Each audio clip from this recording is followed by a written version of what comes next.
سوف ترى بعطر نيالك تكون المعارك لأجل دمارك.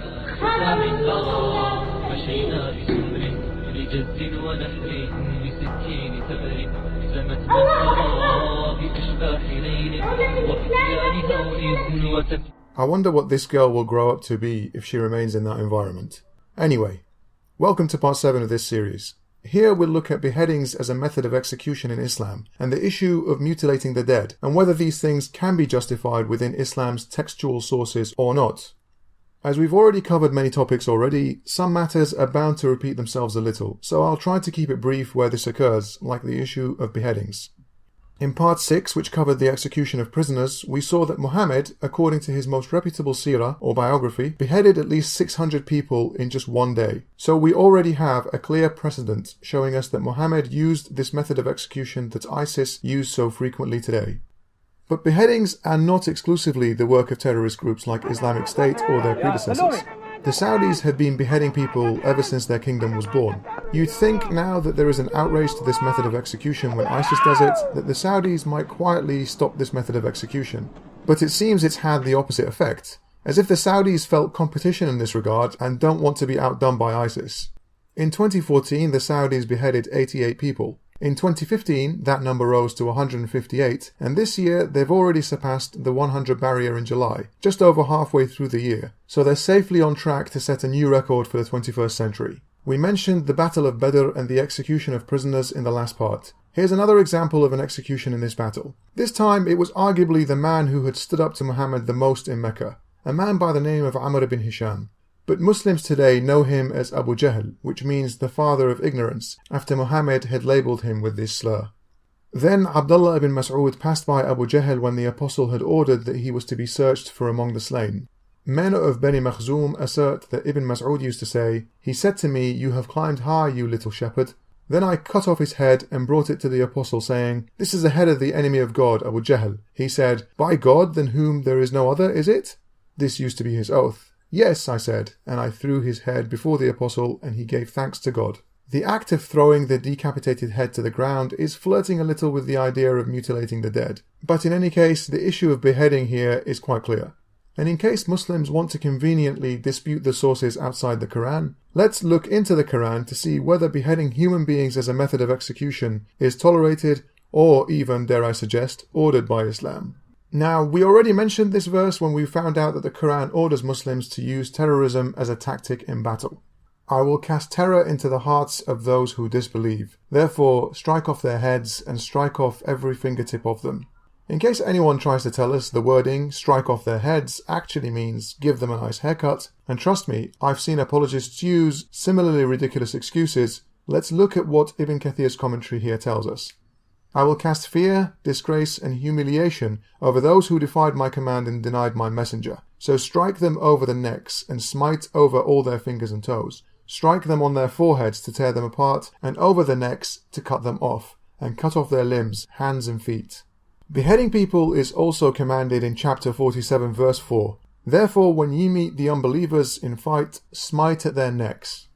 If we read the commentary of Imam Qurtubi, we read his analysis of this verse. And he said, "Smite at their necks," and didn't simply say kill them. This is because this expression of smiting necks expresses harshness and extremism that goes beyond killing, meaning the command here is to kill in the most brutal way. Now on to mutilation of bodies. According to Muslim law, mutilation of dead bodies is forbidden in the wider sense, but is allowed as part of retribution if their enemies had mutilated their dead. We find the forbidding of mutilating bodies here in a hadith in Sahih Bukhari. The Prophet forbade robbery, taking away what belongs to others without their permission, and also forbade mutilation or maiming of bodies. The instruction here seems pretty clear, but according to Muslim theology, scholars have determined that mutilating the dead is in fact permissible if the enemies had done something similar first. This here is a fatwa on a popular Islamic website justifying the burning and mutilation of the 4 US contractors in Fallujah who were burnt and dragged through the streets of the city in 2004. They cite verses allowing revenge as justification for those actions. But we see the act of mutilating the dead justified more clearly in another source.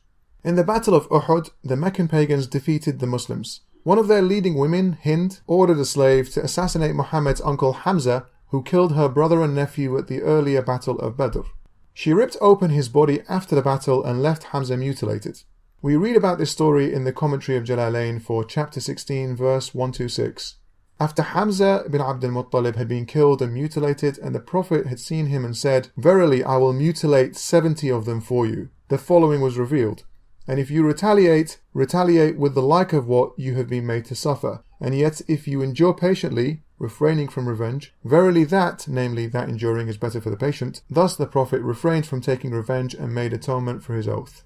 The explanation to this verse is used to suggest that mutilating the dead is only permissible in equal response, but it's best to avoid. So mutilation of the dead is allowed in Islam as long as it's revenge for a similar offense against the Muslims. Earlier in the video we spoke about the beheading of one of the main opponents of Muhammad in the pagan army at the Battle of Badr, who was beheaded and his head was thrown towards Muhammad. We have a little more detail on the story in a commentary of the Quran by Al-Alusi, a Sunni Salafist who lived in the 19th century. We are told the man who beheaded him, Abdullah ibn Mas'ud, had previously been slapped by Amr ibn Hisham, who Muslims call Abu Jahl, after reading the Quran out loud for the first time. This slap caused his ear to bleed. When Abdullah ibn Mas'ud beheaded him later at the Battle of Badr, we read here that he was too weak to carry his head. He cut his head off but was unable to carry it, so he cut his ear and placed some string through it and began dragging the head until he reached the Prophet. The angel Gabriel, peace be upon him, then came laughing and said, "O Muhammad, an ear for an ear, and the head is a bonus." That angel Gabriel really has a sense of humour. Always the joker. So anyway, in conclusion to point 7, there is absolutely no dispute that beheading is commanded by Islam. It's a little contentious, however, to suggest that mutilation is endorsed outright by the religion. The mainstream opinion appears to discourage it, only making it permissible in equal retaliation. The next part of this series will be looking at brutality in the general sense. When we see ISIS burning people alive, drowning them, lowering them into acid, etc., we'll see whether burning people can be justified and whether Muslims are allowed to come up with brutal executions in order to terrorize their opponents. That's it for now. Share this video where you can, and see you next time.